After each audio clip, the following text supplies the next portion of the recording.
Alrighty, here we are. This is the first of hopefully many podcasts. Um, we are, We are a cup of Joe with Abby. I'm obviously Joe. and I'm Abby. Obviously. All right. We are here to talk about mental health awareness, anything to do with it, and some of our experiences that we went through, and hopefully, uh, we can hear some stories from you guys and talk about those too. And today, So today we want to talk about, well, first of all, we do just kind of want to introduce ourselves, a little bit about us, and then today we want to talk about mental health and mental health stigmas. Do you wanna start? You want to introduce? no, you're on a roll. Go Um, ahead. so I am Abby, and just a little blurb. I have anxiety and depression, but again, won't roll quite into the stigmas, but one of the stigmas that I deal with is that I am the happy face. A lot of people question if my depression is real, so yay for that. Your turn. I am Joe, and I have a lot of anxiety issues, panic attacks, panic disorder, um, depression, and probably some other things that I have no idea about. Um, and I am not the happy face. I am the grumpy one, the Eeyore of the group. And typically I have an issue with reaching out and finding resources and asking for help at all. I'm stubborn as can be, as many of you might already know that I am, and hopefully this kind of helps you guys as well as us. I think making any sort of mental health awareness is going to be much bigger in the future than it is even now. Oh, absolutely. I mean, reaching out, I don't want to say luckily. I do know even the past couple of years, talking about mental health has started to be more of an open subject, but it's still not, I don't believe it's where it should be yet. So, yeah, asking for help. Don't know if it's our generation, but asking for help is not easy. No. Definitely not easy. I know for me, it's been instilled yeah, we don't ask for help. We figure it out, we carry on, and get up every day and pretend everything is okay. Some days works. Yeah. Yeah. Jokes. Yeah, I think the newer generations, because I think you're a millennial still, right? I'm an elder I don't millennial. know if you're a Zoomer or not. I think that Elder our millennial. generation and older, like you said, are mostly just pick yourself up and you're good. Mm-hmm. Dust yourself off. Like there's nothing wrong with you. Why can't you smile a little bit more? And that'll tie into our stigmas part. Yes. And I grew up, I think, not really, I don't know if respecting mental health is the right word for it. It was more of like, yeah, okay, you're just the weird kid or whatever. But definitely the first time that everything hit, it was a shock. Like it hit hard. So yeah, I think leading into all of that, like talking about the stigmas, what do you think, Abby, makes us relatable to our audience? Well, you definitely being the Eeyore, and I'm the Pinkie Pie of this group. No. I think Yeah, you're right. I'm hoping I think and I am hoping that people can come and they can see us both. Like I said, I know a lot of people have, when I have admitted and have asked for help and said that I deal with depression, I have a lot of people that have paused and they're like, no, you don't. How do you have depression? You're always so positive. You're always so happy. You're always smiling. You're always. You can't be depressed. There's no way. Exactly. So I am hoping that if this resonates with anyone, that if you are the happy one, the happy one in your group, the one that's always checking in and making sure other people are happy, or always being the positive one, that you can come here and see that just because we're happy doesn't mean we don't suffer from depression. Yeah. And I'm hoping that, and yeah, so I'm hoping that's relatable. I think it will be. Oh, that's good. So speaking of having that happy mask, or even being happy generally, do you have anything that you've experienced that people have specifically said, like you're bubbly or smiley or you're literally too happy to be depressed? One of the first things when I actually had talked about having depression and anxiety and getting on medications, I had a friend of mine that asked if medication was actually the right step for me. They're like, "Are you sure? Like you're just not trying to medicate and numb yourself because you don't seem depressed or you don't seem like you have anxiety." And that kind of for me made me take a step back and go, "Oh, I'm faking it. I'm faking depression and anxiety. You're right. I probably don't need these pills." Yeah. I'm like, yeah.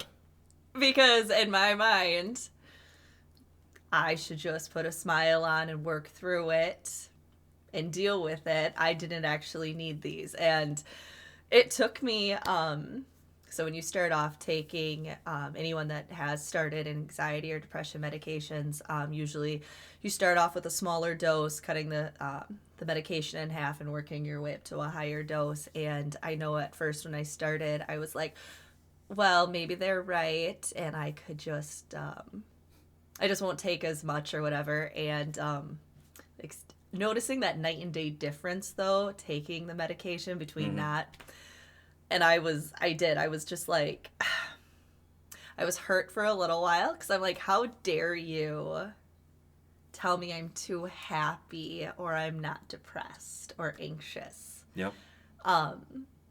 You see what I'm wanting you to see right now, but you don't know what I'm actually dealing with on the inside. So yeah, that, like I said, just that whole happy exterior or what I want others to see. That was like I said, that was a huge stigma for me. Like, you're too happy to be anxious or depressed. Yeah, mine was a little opposite. It was like, yeah, you kind of seem depressed, even though I think I've been like this my entire life. I've been calm, more of the soothing type, with the exceptions of, being a kid and you get hyped up on sports or video games or whatever. But for the most part, everything's calm and good. And mine, when everything really first started hitting, was in the military for me. I was a communications was my MOS, my job in the military, and for our training, we had it for about a year for our schooling, and I was in the barracks, I think, and doing some cleaning, and looking back at it, I think it was maybe like the caffeine or something, or I was dehydrated, and I started to feel like I was going to pass out, and running down the hallway, thinking that, like, oh my God, like something's really happening to me. How can this happen to me? I'm in like the best shape of my life, and feel relatively decent. um, hit me, and I don't think a lot of people realize that it's depending on what's going on. For anxiety and panic, for in my situations, it can literally feel like you're dying. Um, I was hyperventilating. I was about ready to pass out. I was, shaking, and the people that you are friends with obviously will kind of check on you. The people that don't necessarily know you or care as much just think you're like you're you're crazy, or you're psycho, or there's something physically wrong. And when I went to go try to get help, that's exactly what I was told, is like, if something was really wrong with you, you should have called an ambulance. Like, you should have, you're fine. um, and going to the hospital, and having someone like drive you there and not care about you at all, it stings. Like, you, again, you're supposed to rely on each other. And then this was back in 2012, I think. Okay.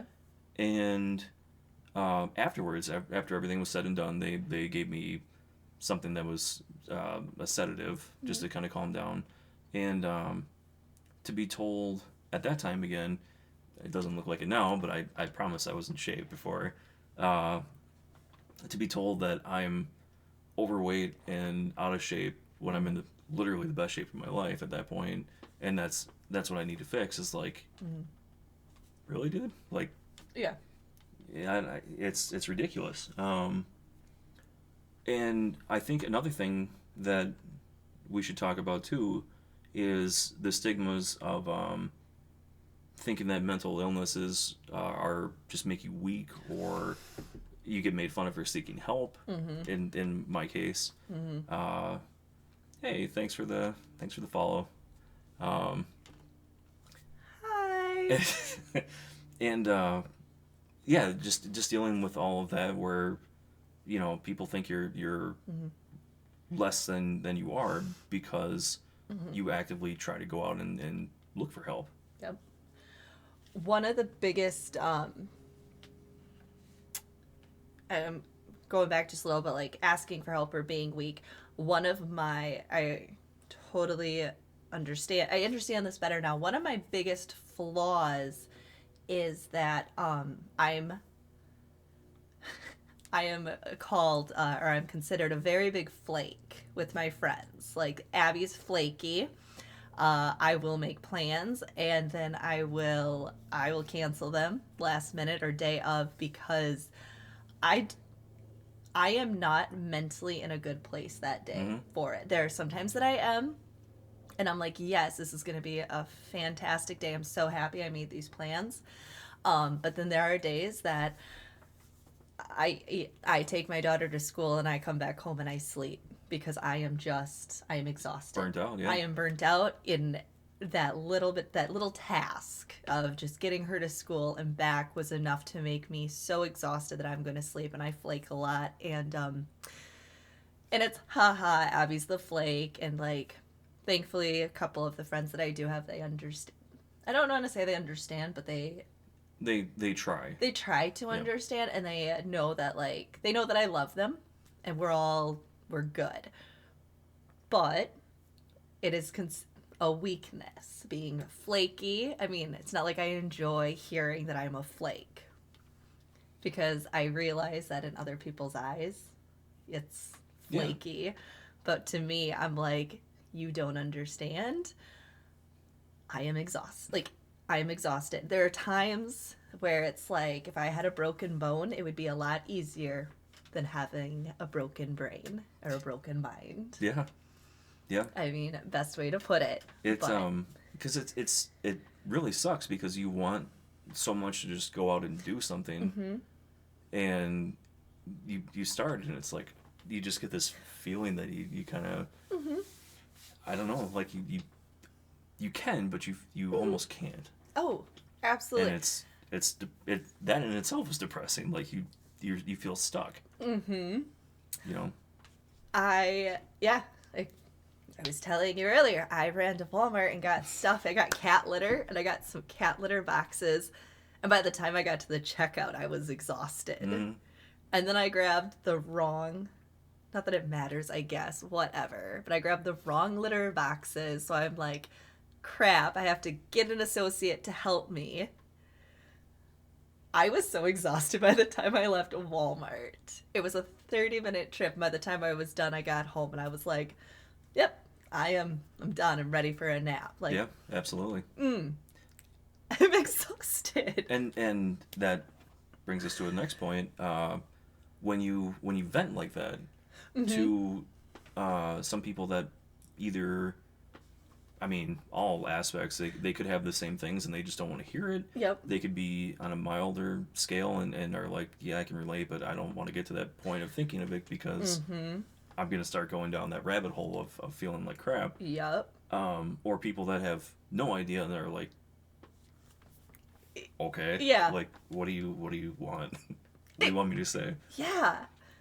Like, just that look of, how was that exhausting? Right.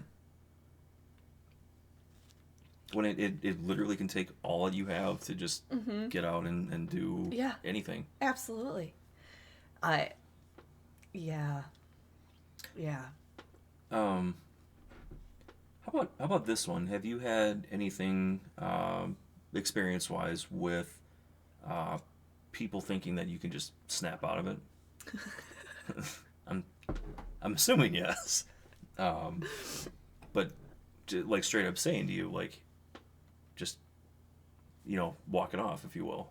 Yeah. Again, it would be so much easier to have a broken leg or a broken arm than to, I'm not saying anyone's broken, I'm not saying I'm broken, but it would almost be easier to have a broken leg than a broken mind sometimes. Just, I can physically see that you are incapable of using your right hand. Okay. Oh, I cannot see that you are incapable of functioning today as a member of society. Yeah. I'm sure, let me rephrase that because everyone's different. I know after I had my daughter, that's postpartum depression has become, it's more talked about now than it was even 12 years ago. But, I know that was one of the things that I had dealt with also, and I had other mothers. I know they were trying to be supportive, but they were like, they had kids. This is what they did, and they were just fine. So you've got this, and it always kind of rubbed me the wrong way because I was like, oh. Okay, yeah, if you're fine, I should be fine. Yeah. But I don't feel fine. And the feeling of like, why don't I feel fine? Like, so then let's fast forward a few years. The postpartum depression. What? Oh, I was like, he's better at keeping track of this stuff than I am. I'm just gonna let you talk. I'm like, hi. Fast forward a few years, and actually, like I said, being diagnosed, actually going and talking to my doctor and being diagnosed. Like I said, it was huge for me, but again, it was still it's not really that. Your life isn't that bad to be depressed or to be on medications or to be feeling the way that you're feeling. Like, you don't... The comment was made to me like, yeah, your life isn't that bad, or you don't have it as bad as other people. Mm-hmm. And you know what? I don't disagree with that, but that doesn't make the way I'm feeling any less relevant. Yeah, absolutely. What about for you? Like, the first time?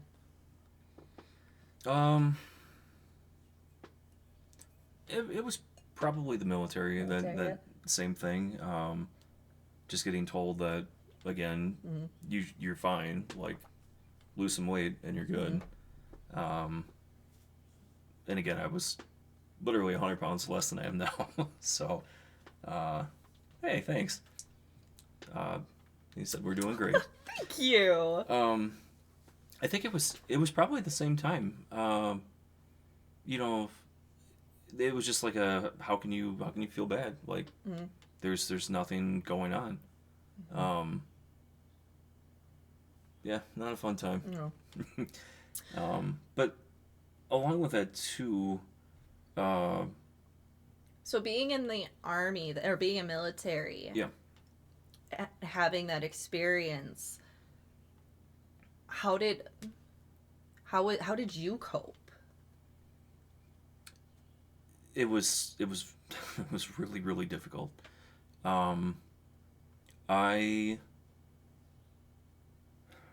there was a lot of feeling ashamed, um, a lot of hopelessness, and a lot of isolation too. Mm-hmm. Um, a lot of my friends may have been feeling the same way, but they didn't really say it as much Mm-hmm. or just speak on it. Mm-hmm. Yeah, I mean, we even made fun of me, like saying, going back a little ways, because I had more of an accent than most people Mm-hmm. did, like a northern Midwestern accent. Oh yeah, there. Um, and a lot of the people that I was serving with at the time had a southern accent or like a California Mm-hmm. esque one. Um, they called me Moose. Okay. So when all this stuff was happening to me, Mm-hmm. they were and I joined in a little bit too, but we all made fun of it, saying, "Oh, there goes my moose disease again," or Mm-hmm. I got mooseitis or whatever it Yeah. was, because how else do you relate? Like, oh, you guys make fun of each other. Mm-hmm. But again, it was I felt ashamed that it Mm-hmm. happened to me. Yeah, I had no idea what was going on. Mm-hmm. The hopelessness of feeling that before I did start medication kept just dragging me Mm-hmm. down and down and down.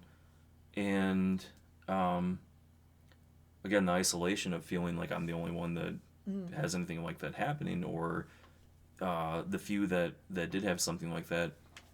I'll get back to that in one second. Okay. Um, it drags you down. So another thing that we had is if you had somebody that had mental health issues, and no longer wanted to live, um, they put you with another person that sat with you all day and watched you. Never did it. Mm-hmm. Always felt like I was going to end up in that Mm-hmm. situation for some reason. Um, but you were there in front of everyone Mm-hmm. to see. Like, you were just, hey, this guy's, there's something wrong with him. Like, So just don't talk basically to on him. display. Yeah, Like- you're put out front and center. Like, Mm-hmm. don't talk to him. Just do your own thing. Mm-hmm. It hits hard, and it makes you not want to reach out. It makes you not want to Mm-hmm. look for anything else. And it really didn't get better until after I was out of the military. Um, during the last portion of my 4 years, uh, I was in Kansas in Fort Riley, and had they not let me go, Mm-hmm. I really was considering doing some sort of self harm to get out, because I could not take it anymore. Mm-hmm. I had to call to have my dad take me back home, to drive me home, because I couldn't drive more than 10 minutes. Mm-hmm. And that's humbling Mm-hmm. as a 24-year-old fresh out of the military. Mm-hmm. And it still didn't go well. I had to go home and try driving again, try to make it to an appointment to see the doctor. Mm-hmm. I I made it halfway across town to the hospital where my mom worked, and I remember parking, walking into her office, and I just sat down and started bawling. Mm-hmm. And I'm like, I don't know what's wrong with me at all. I don't know how to fix it. Mm-hmm. And I think, I don't remember if it was her or my dad that took me to the the clinic, Mm-hmm. and they finally put me on some medication that worked for a while. And yeah, it takes a really long time to start feeling any better about anything that you're doing. Um, and yeah, that's that's kind of my story, I guess, about isolation and hopelessness and whatnot. Um, yeah. Do you have anything you want to add on to that one of your own stories, or do you want to go to the next? We can keep moving forward right now. Okay. If you want to come back, we can. We do. I was gonna say if couple of things we did forget to say at the beginning. My bad Sorry. too. No, it's all right. Just we do want everyone aware that like we know we're talking about mental health. We know we're talking about the stigmas today. Just putting a trigger warning out there for anyone like mental health. We are going to be talking about different things, and if it is triggering or anything like that, you need to go. We completely understand. We also have talked about having our own system where if things get really rough on us as individuals, and if we start noticing things, we're just gonna Tap out. kind of tap out and take a few seconds, grab a drink or have a little breather. We do understand that this affects everyone in so many different ways. So if, like I said, just like having a little trigger warning, like a lot of our topics, we want it to be based around mental health. We do hope to we hope to heal also from this, and we hope it's healing for you guys watching us also. But again, we do understand if someone needs to tap out themselves, because mental health, anything revolving around it, can be very hard. So yeah, that was the trigger warning. Like I said, I completely forgot at the 20, beginning. 25, 30 minutes too late. That being said, too, I got it in though. Anyone is attending live or wants to post on YouTube, which everything will be on later on, and Spotify, we can address or just talk with you guys about some of the topics that you bring up too. And if anyone ever has any questions or wants to ask us questions, or just a topic that you would like us to talk about, please feel free to ask. And we'll do our best. We'll try not to be too down all the time. We'll have some fun things. Like I said, he's Eeyore, I'm Pinkie Pie. So how do we know each other? We actually worked together at one of the correctional facilities that's in the state. We probably worked together for a year, give or take, and then kind of got separated a little bit, and then had a reconnection. Just decided to reach out randomly, and it's been nice talking. Yeah, it's been good. I am glad. It's been healing for me. I personally, it's been good. Yeah, I agree. So how about this one? Because I don't know how much I will speak on it, but maybe a little bit. What do you think about your family members understanding how everything's going, or the lack thereof? Oh. So for a while, oh man. And if you want to pass, I can. I was gonna just go. touch on it, and then can come back also maybe at a later time also. So it ends up just like delving in so deep a little bit there. So for the longest time, I grew up with a family that was, you push it down, you bury it. There's nothing actually wrong. You don't seek help. You don't go to therapy. You don't get on medication. I grew up in an farming family. So we went out and did the barn chores, and we were fine. just brush it off. You're good. It's totally fine. Work it off. You will be fine. Fresh air. It's great. It was, honestly, it wasn't until after my dad and brother passed that I did finally seek help. But because, again, it got so bad. it got so bad. They were gone.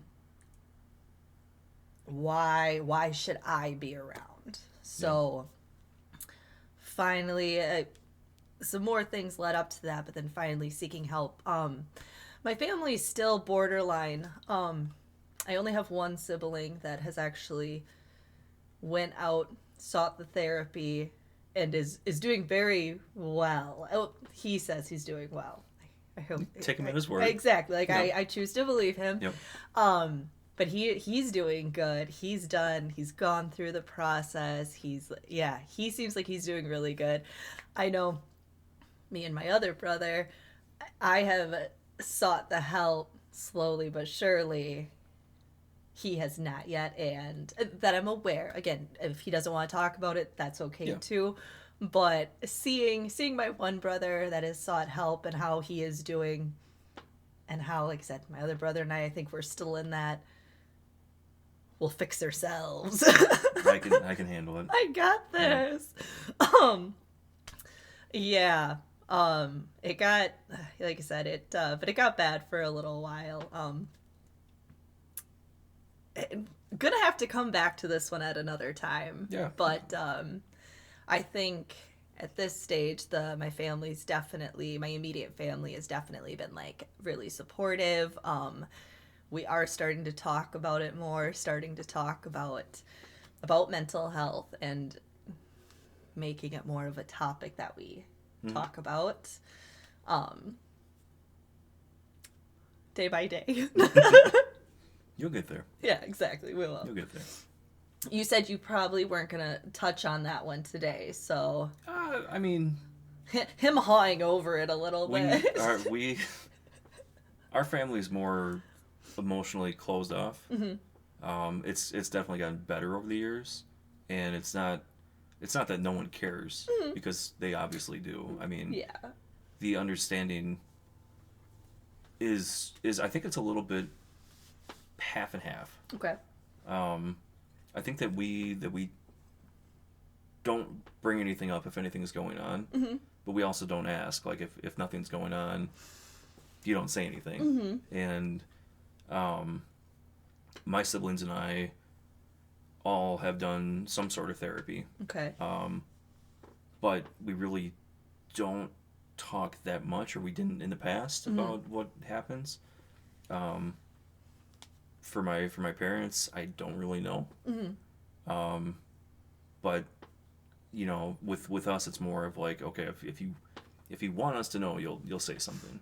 Okay. So I don't think it's so much a lack of trying, but I think it's more of like, okay, if they want to talk to you, that they will, or if they're comfortable, they'll tell you.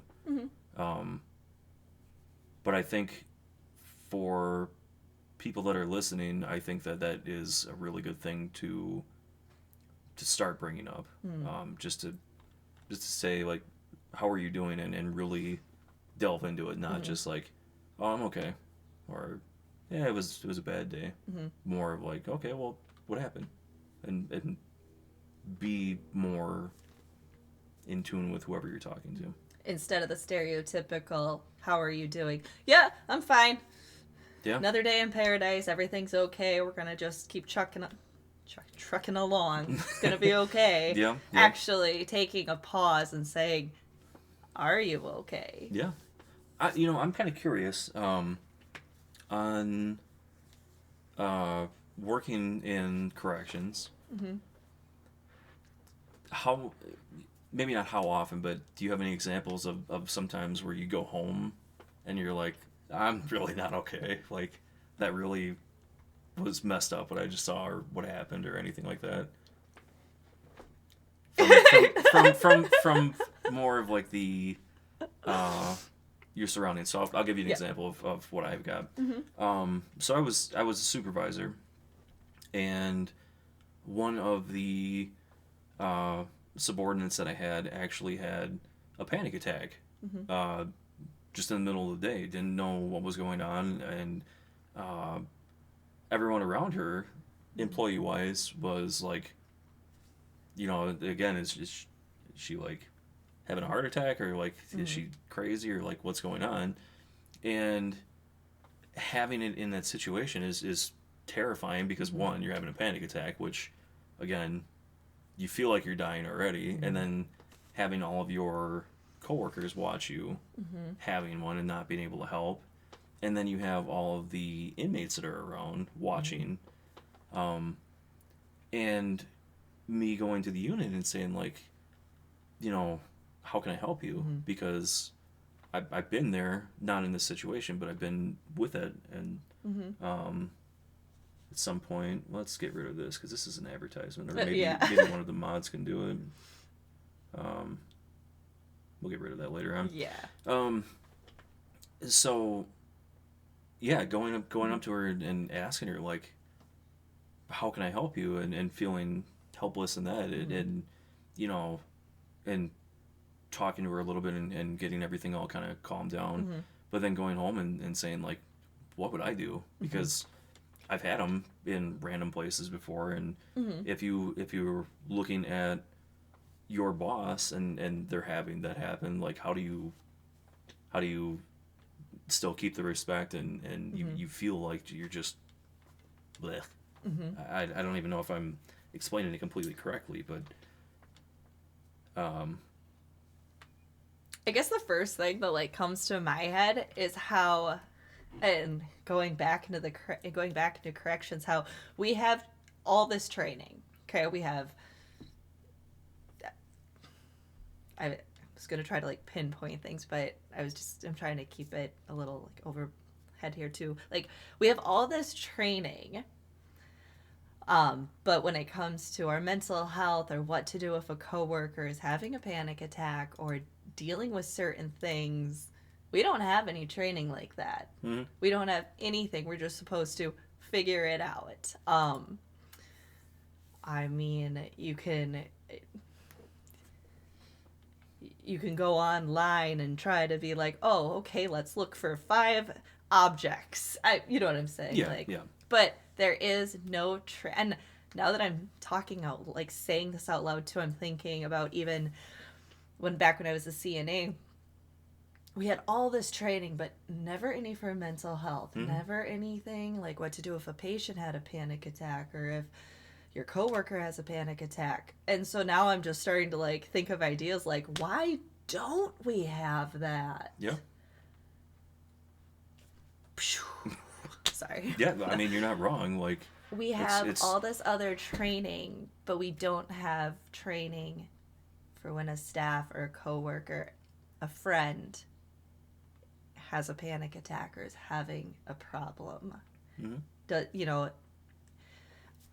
unless you've experienced it, you're not fully aware. Like I could say, hey, my panic attacks feel like I'm literally dying. This is exactly what happens, and you might be not dismissed, but kind of toned down. I'm not sure what the word I'm looking for is, and kind of like, yeah, okay, it's not that bad. And not only that, but it could be in the case of corrections again, inmates. I've had multiple times going up to someone that was in some sort of mental crisis that all it took was talking to them for a little while and just saying like, hey, I'm not here to bust down your door or haul you off or anything. Just have a seat and just take a couple deep breaths and we'll talk a little bit. And it would have helped so much had the staff on the unit known kind of how to de-escalate like that. Yep. Knowing how mental health kind of works. Yeah, it was just... Instead of having that label, then moving forward, like, oh, they're kind of crazy. They're dealing with this kind of stuff. Oh, we have to be careful. They might have a panic attack at work. Like, now people are walking on eggshells because they're... Yeah, it's you're viewed, or they are viewed as a risk or something to be pushed a distance away. Yep. I guess. No, that would be a good way to put it, because sometimes it does feel like when you're dealing with certain things, like you are kind of pushed to the side. Like, I'm not functioning at 100% today, so we'll put you over there because don't want to be inconvenienced. Yeah.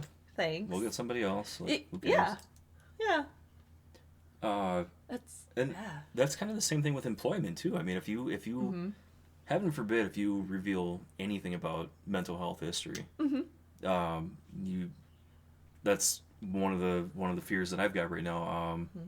I don't want to go back to work unless I'm fully 100%. Mm-hmm. Because I mean, if you tell somebody that, hey, I deal with some Mm-hmm. anxiety and panic attacks and whatnot, and maybe I'll have to just step away for a minute to Mm-hmm. kind of catch myself up. Um, do you really think someone's going to want to hire you at that point? I mean, fairly? Like, if they Right. have someone with the exact same qualifications Mm-hmm. as I do or experience, and they look at it like, yeah, no. Yeah. I think the difficulty with having training with helping each other out with panic attacks is that people are triggered for different things. True. Yes. Very true. Also, what calms me down will be different than what calms moves down. There really isn't a universal way to address something like this. I think you're right. That is true. I think there can be some just general knowledge though that can be just Yes. passed down to say like, hey, you know, you might not know everything of what's going on, Mm-hmm. but maybe you can at least try this Mm-hmm. to solve something rather than Yep. looking like a deer or a moose in the headlights and saying, Mm-hmm.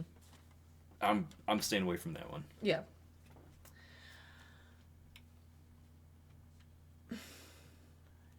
It is.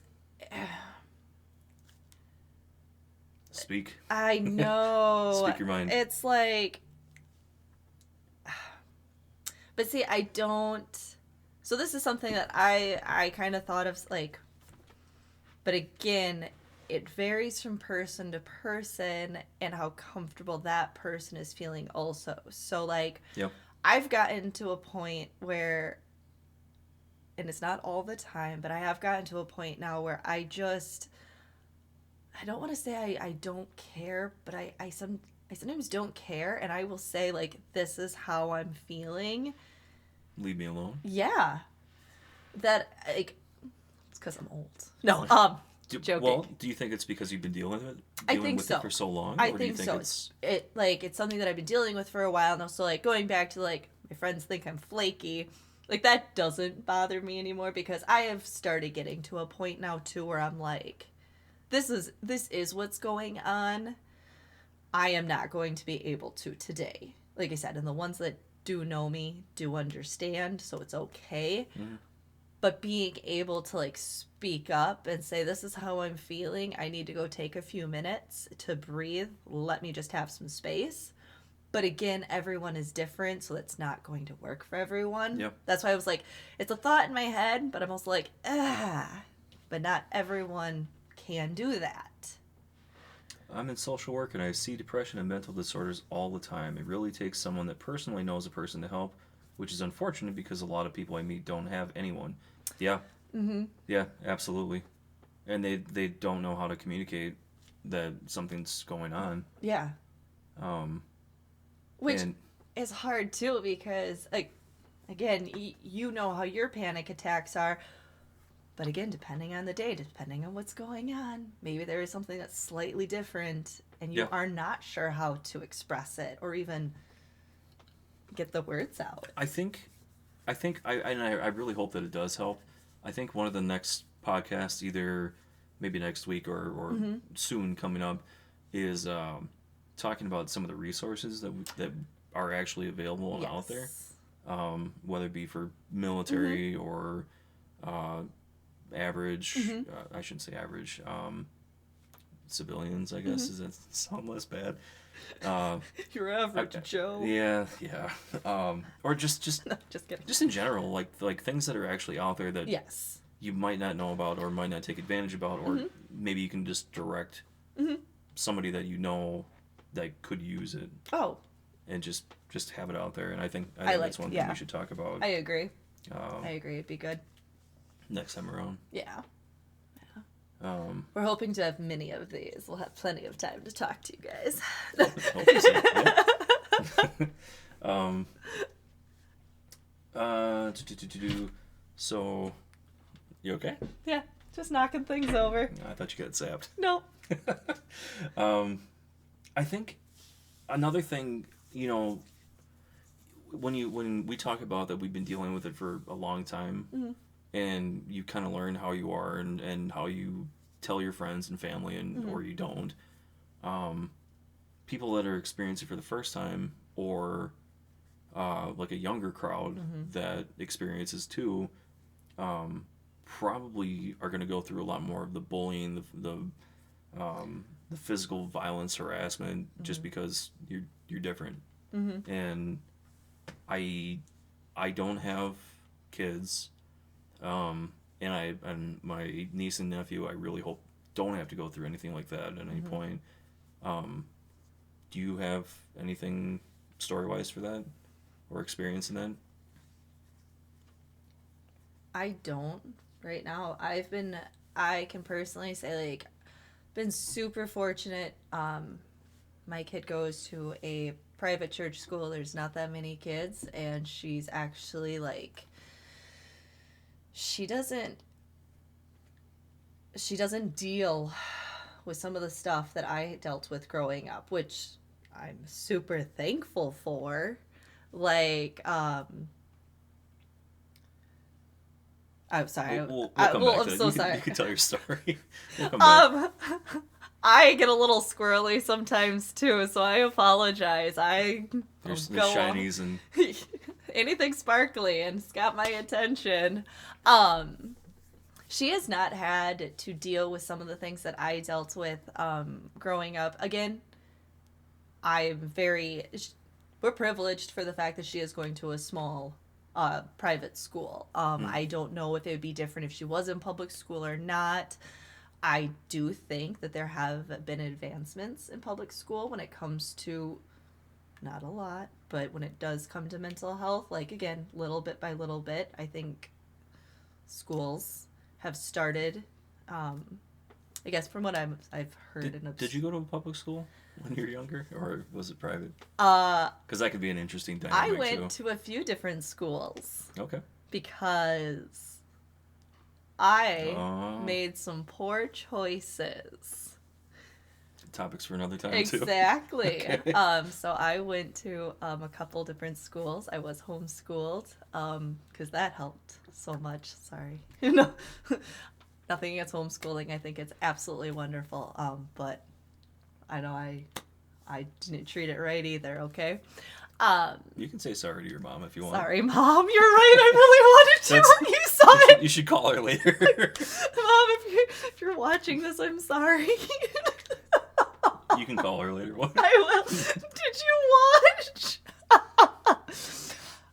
That was a side tangent. I'm gonna go for it though. Sure. So, when you're pretending to make a phone call, what do you do?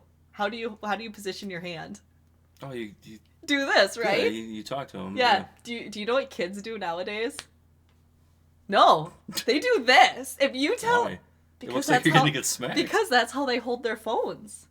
Because of the cell phones, they're not like this. They go like this. Oh man, we are getting old. Holy crap! Sorry, that was my little side tangent right there. So anyway, so yeah, fortunately, I have not had to deal yet with any of the negativities of like mental health in the school or with my daughter so far.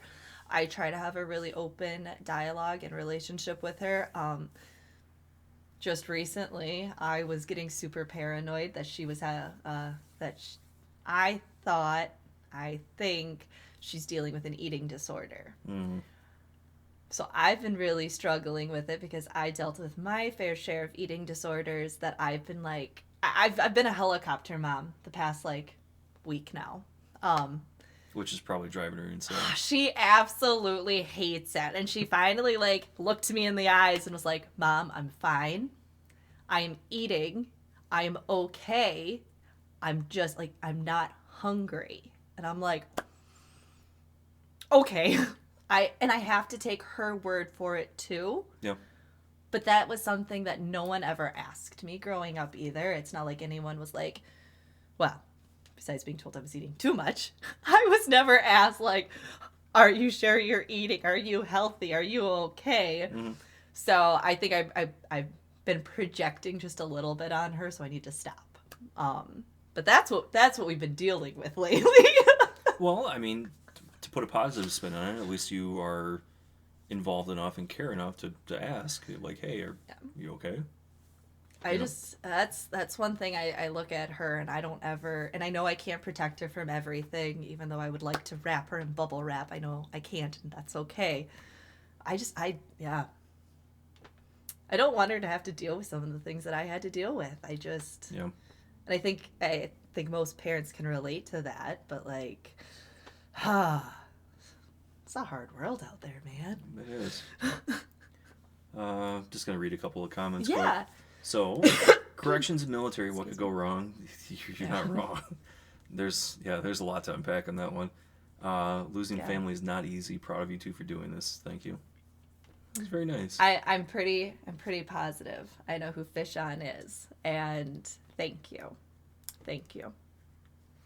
And then schools are much more likely to have in-house psychologists and social workers than they did when we were in the school system. That's true. That's actually pretty nice. But do kids get looked down on or made fun of or anything for going for help like that? Mm-hmm. Because again, when we were growing up, like you go in for something like that and you'd be ostracized. Oh, absolutely. I'm pretty sure too. I love it. And then there's a lot more pressure and stress, so the kids need it more. I think there really is too. Very utilized. That's really nice to hear, actually. Okay. I'm glad that there's more resources because again, when we were growing up, there, what did you have? Yeah. You had your friends. I mean. So